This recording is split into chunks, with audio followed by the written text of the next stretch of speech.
What's up, y'all? For those who browse my new channel or look forward, you're gonna find out a lot about me in the coming days as I start to post content.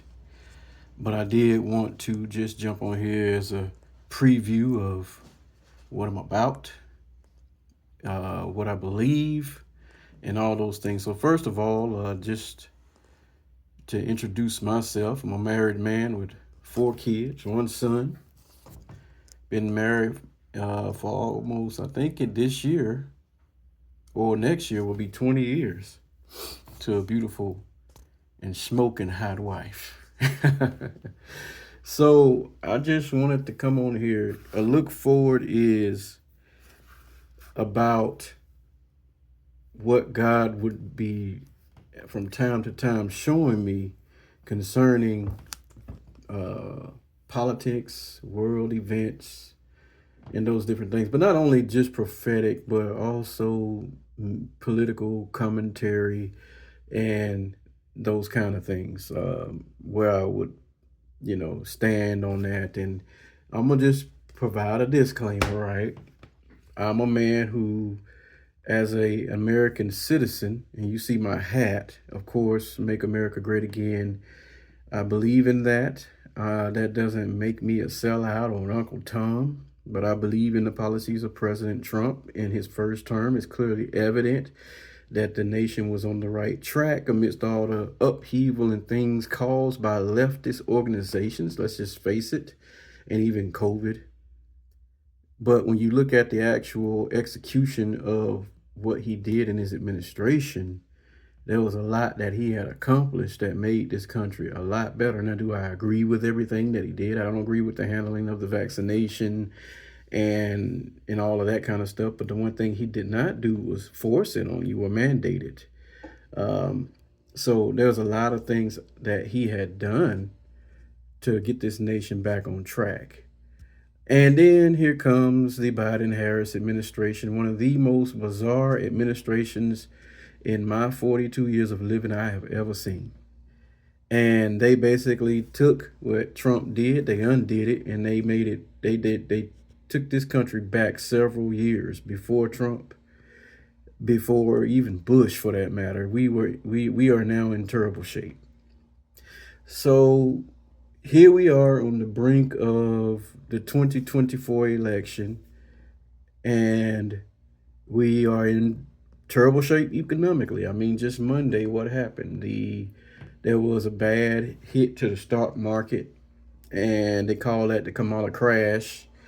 But I think it would be much worse if she was to get in with this radical governor from Minnesota who was basically in charge of all the things that were happening in Minnesota during the 2020 Black Lives Matter riots. And I am not with Black Lives Matter. I don't support anything that touts Marxism or socialism or the destruction of the family or anything like that. I'm not with the LGBT. It's your business what you do in your house and who you lay with and all that. Just don't force it on me or my children. So we have this governor. One, he is, to me, being a military man and finding out about his military record and what happened back in, I think, 2005 before deployment to Iraq, is he temporarily had the title of Command Sergeant Major. And then once the time came around for his unit to be deployed, he got out and basically left his fellow service members, high and dry. He didn't go. But then he leaves and he runs for Congress. And all the while, he runs for Congress and he writes in his autobiography that he is a retired command sergeant major, an E9, with the command responsibility, right? But come to find out, he was actually demoted to E8 and he got out of the service at that rank. So right there, that tells me that he's a liar. And I don't trust liars. Kamala Harris is already lying about being black. She's not black, even though she has pigment to her skin. And just because she has pigment to her skin doesn't make her a good leader. And what's disgusting to me, y'all, is how these pastors, these, what do you call them? These social justice, black liberation theology pastors are supporting her just for the fact that she is black. Now that is a bunch of crap, and it is lying to your congregation. What I tell my congregation, because I am a pastor and I preach the gospel, and I know half the time they don't want to hear me talk about it, but I'm going to talk about it anyway. But what I tell them is, let the Bible be the arbiter between right and left. And whatever lines up closely with the word of God, that's who you go with. To me, that's Trump. Now, a lot of people will say that he's the Antichrist, but the Antichrist ain't here yet. And the Antichrist will not be revealed until the church leaves this earth. That's basically what's going to happen. And in fact, if he is the Antichrist, then how is it that so many people don't like him? The Antichrist is going to be beloved by the wicked. So we just have to really look at things for what they are. Look at the things that President Trump did. And another thing that I think is absurd is how people are thinking that the assassination attempt on his life was staged by him. That is the most asinine thing I've ever heard of. But you got these people saying this. This man came within inches of his life, and it was a miracle by God that he is still alive. And that alone tells me that God has anointed and chose him for such a time as this to deal with his enemies, or to deal with the enemies of the United States and his, and to set this country back on a course that it's supposed to be on, which is of freedom and liberty and the leader of the free world. Founding fathers and grandfathers said that the day you turn away from God, the day we turn away from God, a nation that sits on a hill that lights the world, we will become a byword and a swear word to other nations. And in today's time, with the leadership we have in the perception in the eyes of nations of the world become weak. And that's just how it is because of the bad leadership. And for my black folk, don't get caught up in the hype of because she's pigmented in skin. She could be pigmented in skin, be the next Hitler. But in fact, what I'll tell you is she has pigmented skin, but she's a communist. And a lot of you don't know what communism or socialism is. And you need to do your research and find out, because our nation was not based on that. It's based on liberty, freedom, and capitalism. You may not start off in the same place. You may not have the same opportunity as one starting out. But guess what? With opportunity in place, you can accomplish anything you desire. And dare I say, have God on your side. God will give you favor if you just work hard and do what you're supposed to do. So I just want to tell you, don't fall for the hype of Kamala Harris. She's a chameleon. I called it a long time ago. I don't trust her. And in fact, the Democrat Party has installed her and basically usurped Joe Biden's run for the presidency. He was the one that was voted for, and they usurped him. And there's nothing he can do about it. She was installed. She did not earn any vote. And if you go back to 2020, she was so bad a candidate, she dropped out before the Iowa primary or caucus. Or primary, I guess is what it is in Iowa for the Democrats. So that is, to me, an insult to Democrat voters who voted for Joe Biden. You basically said, as the Democrat Party, this is who you're going to vote for, whether you like it or not. That is not democracy. They always say that they are defending democracy, but they do, and they carry out anti-democratic processes. And if you can't see that, then something's wrong.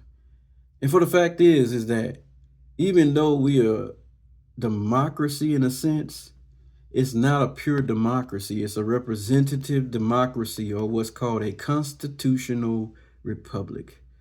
The people have a say in who represents them through the electoral college system, and that's how we vote. But in a pure democracy, you would have the major populaces in or population centers in America carrying the voice of the whole country when others disagree. So if you don't have the electoral college system in place, that means that flyover states' voices won't count, rural area voices won't count. It will only be the major metropolises that decide the leadership of the nation, which is totally unfortunate. And that's the way they want it to be. But I tell you, that is not the way it's supposed to be. So with that, I just tell you, do your research. Stop watching these media outlets that are lying to you. They are lying to you intentionally to keep you in the dark. But if you just do an internet search on something, communism, socialism, Kamala Harris and her life, you'll find out a lot of things that you did not know. And so what I'll tell you that God revealed to me about this, and I believe this, and I pray it through, and I pray that Trump wins, but he told me in my prayer time once that Trump would win, but it would be hard fought. At the moment, I thought it was because he didn't have the support, but that's not the case. The reason why it would be hard fought is because of all the persecution politically he would have to go through. That's why it would be hard fought. And he said that it would not, the only way he'd win is because I will help him through. And that way he gets the glory. So at this current time, as we get closer to the election, first of all, we got to pray that election integrity remains intact, that there is no cheating happening like what happened in 2020. I mean, the evidence is coming out every day that it was taken from him. And we must pray it through, and that God has his way, and that this man is installed as the president-elect, along with J.D. Vance. I like J.D. Vance. I think he's very articulate. I think that he came from nothing and made himself something. And this ain't about white or black for me. This is about what's best for America. I'm not looking for Trump to do anything for black Americans. I'm looking for black Americans to get off their behind and do something for themselves for a change. Stop complaining.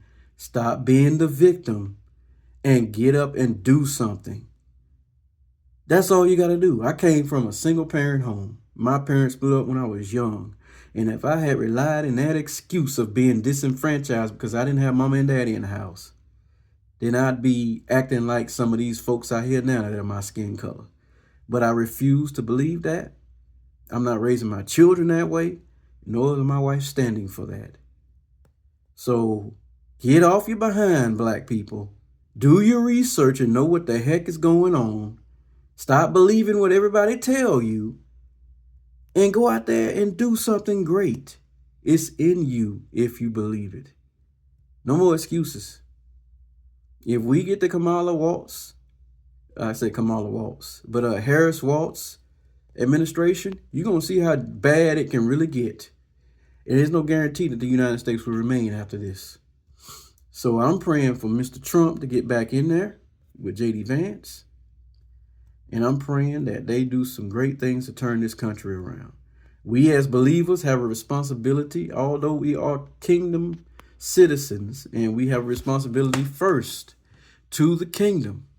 We have a responsibility as citizens of the United States of America. We're dual citizens, to pray for the nation and to pray that we have a quiet and peaceable life, and that we pray that righteousness prevails in the land. And then I'll leave you with this 2 Chronicles 7:14. It says, if my people who are called by my name shall humble themselves and pray, seek my face, and turn from their wicked ways, it says, then will I hear from heaven, forgive their sin, and heal their land. And if we do that, God will do that. Do you know what the word heal means? To heal what, or fix what is fragmented, or put it back together. The evidence that our nation is sick is because we're so divided. So we need God to come in and put us back together, to unify us again. That's what we need. A nation where we can have civil discourse without somebody getting upset. A nation where freedom of speech is held to high regard. The Second Amendment is no problem. We can carry guns and things like that to protect ourselves from criminals and people like that, but also from a wayward government. That's what it's for.